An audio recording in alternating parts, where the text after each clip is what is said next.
Okay, we're rolling. I did this right. Yeah. Okay. Hold on. And you're gonna knock the tripod. No, yeah, I'll be good I'll job. Be, yeah, there you go. He's gonna knock it. You didn't mess it all up. Excuse my appearance. I'm looking worse than usual. Really? Sweatpants and t-shirt. You always look worse. So what's up, guys? Yo yo. Yeah. Well, I mean, we're back again with another movie thing. 3 movies in like a week. I know. I mean, like this is like movie week for us. Like I usually never see movies like 3 weeks. Yeah, we saw Other Guys on last Tuesday. Oh shit! You're right. Yeah. And then we saw on Thursday. I think it was Tuesday. Didn't we see it? Yeah. Yeah. Then we saw Expendables Thursday night, and then we see Scott Pilgrim versus the World today. And like, man, like that's the most movie I've seen in theaters in a week in like years. Like Inception, I saw like a couple weeks ago. Yeah, and like I don't think I'm gonna watch another movie in theaters this year until Harry Potter because I'm a nerd for Harry Potter. But that's pretty much gonna be it. Amazing. I know I'm awesome. I admit that on camera. Yeah. It's okay. I'm gonna go see Devil. Just to like laugh at it. You're gonna pay for that? Exactly. Okay. Anyway, back to the review. So that's a big intro, but this is Scott Pilgrim versus the World. We went and saw that. Yes, we saw Scott Pilgrim versus the World. We just got back from that. And how about this time I go first? You go first. Okay. This movie is fucking awesome. Okay, it is one of the best movies I've seen all year. Oh man, it's like, okay, wait, should I do spoilers or not spoilers? I don't know. Okay, I'll give it a little non-spoilers. This is a non-spoiler part. This movie's fucking awesome. You need to see this movie right now. If you like video games, if you like Zelda, if you like anything that's nerdy, even manga. I mean, not that much manga references, but if you like comic books, if you like that, you need to see this movie right now. If you want like some fucking awesome action with like powers and shit, where they're just like and like they're like psychic powers, and then they're like swords, and then they're like and they punch each other like 50,000 feet in the air. You need to see this movie right now. So stop watching this right now. If you like any of those, hold on, not yet. No. If they haven't seen the movie, they pause it. Oh right. Pause this movie. Pause this right now. Go watch it and come back and watch the rest of this movie because you need to see this movie. It's fucking awesome. Yeah. Well, actually, if they exit the browser and come back, it's another view. So actually, you should do that. Yeah. Okay, do that. Okay. But anyway, yeah, that's my view on this because it's fucking awesome. And that's my non-spoiler part. It rarely happens usually, but I agree with him basically. I mean, I don't know. So like.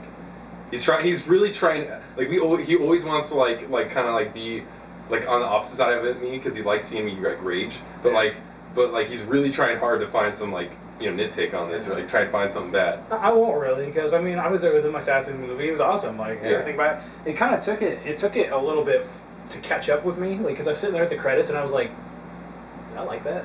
Like I don't know, I kind of had that feeling, but then like I just like the Michael Cera movie. But yeah, exactly. And then by the time I stood up, I was like, that was really good. I like that. I enjoyed that. Yeah, I mean, it's like the first of its kind. It is. Yeah. We were just talking about that, like the first like video game self-referential movie. Like, well, when I say video game or like nerd stuff, because it's like all about like like obscure powers for no reason. Like bosses and like really crazy moves and like really awesome action. And it's like, it's not like a big deal in the movie. It's not like people are like, that guy just punched that guy 50 feet in the air. Like, no, it's just like, oh, you better fight him. Like it just happens. I mean, according to the world, Scott Pilgrim, that's just the way the world is. Like, So, should we move into spoilers? Oh yeah. Well, let's go into a little bit of analysis. Like, I mean, I don't really know how much to analyze it. I want to say about Michael Cera in this movie. Now, like I said, this movie's fucking awesome. So this is actually a good Michael Cera movie, and that's like since Superbad, like Michael Cera, I've like hated him. I mean, like I like Superbad. He was like okay in that movie because like you never saw him before, but since then I've been like, oh my god, Michael Cera, because he plays the same person in every single movie. Yeah. And in this movie, he does pretty much kind of play Michael Cera. Pretty much. But it's not. It just doesn't feel like maybe it's just because the movie's so awesome, but it doesn't feel as bad as the other ones. Like he has some Michael Cera moments, but like he also differs it up a bit. Like sometimes he's like kind of like an asshole, like under the, like underground asshole. You know what I mean? Yeah, or like where it's like he's kind of an asshole, but not like forward about it. So like sometimes he does a little better, and it's not like they don't dwell on the Michael Cera being Michael Cera. Yeah, exactly. Like. Like I don't think it was. Well, obviously it wasn't written because it was written before that, but it wasn't written for Michael Cera, and I think that's why. He did exactly. He did that's the thing. I was just thinking about this movie. Like, I mean, like that's why he's okay in this movie because I think it would have been like any pretty much actor like his age would have like probably like nailed it. You know, I mean, in good actor, like because it's like it's not. It was like he was a vessel for the movie to like take over, and not to say he did bad. I mean, he did like I know I hate to say it, but he did okay. Like you know, and so it's a Michael Cera movie that's good.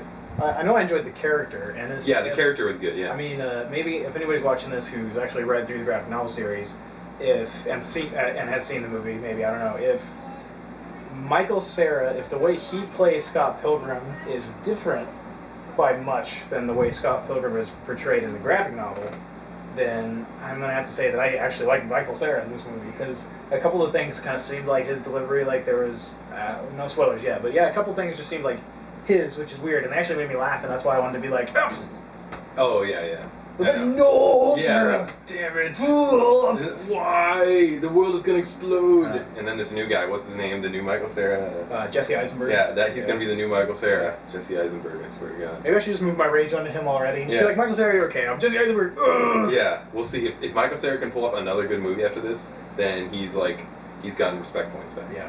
But one thing I really liked about this movie is how it's like extremely stylized, you know? Like, I really like style in a movie. And that's why I like Quentin Tarantino movies a lot, because they're really stylized, and that just like makes it really unique and really fun.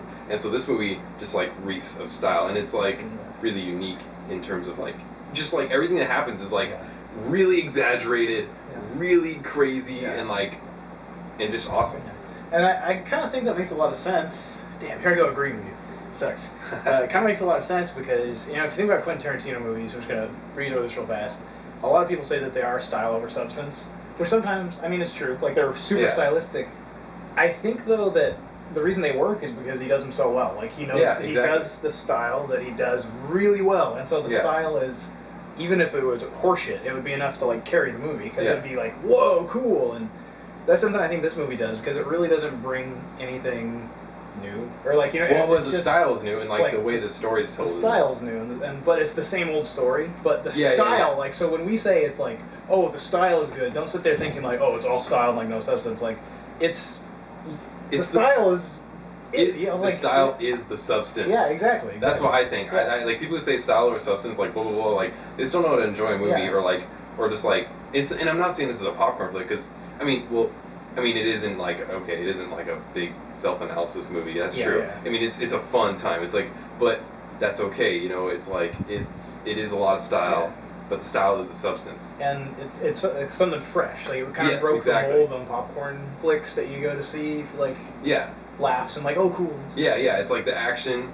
Here's the thing. Okay, we had the review of The Expendables, and I was kind of about it, and I've decided why. I mean, okay, I'm not like. If you watch the Spoonie one, you know that his review, he like was negative, and then if you watch the Cinema Snob, his review was like really positive.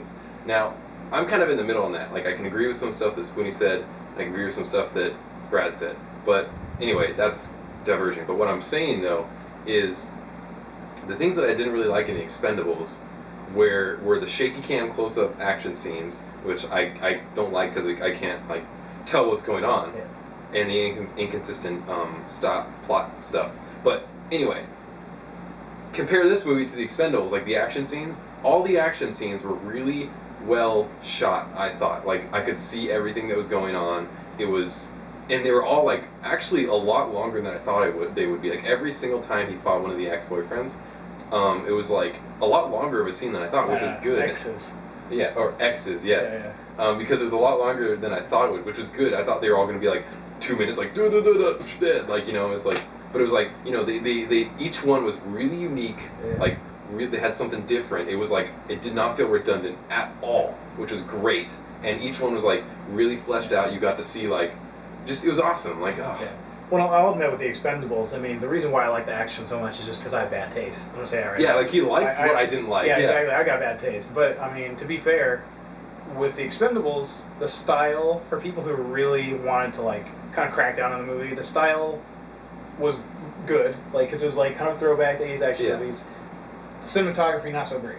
Yeah. Kind of fell apart. But with Scott Pilgrim, the style's really great, and the cinematography is really great, and the fight choreography is really great. It's just a well-constructed like movie, you know, just like a really fun movie to watch. And like I said, if you're into any of those things that I said, it's like a must-see. It's like an 11 out of 10 on the fun factor. Yeah, exactly. I wish we could have saw it. Like I mean, okay, the launch night for Expendables the crowd was really fun, but I bet the crowd would have been just as fun on this one too. Like both of them would have been like really awesome, you know. Like to see that. So wait, what's the time on the thing? Check real fast. Sorry guys, close up. Got a minute left, but I'll cut it here. Just a second. Be right back. 1 second.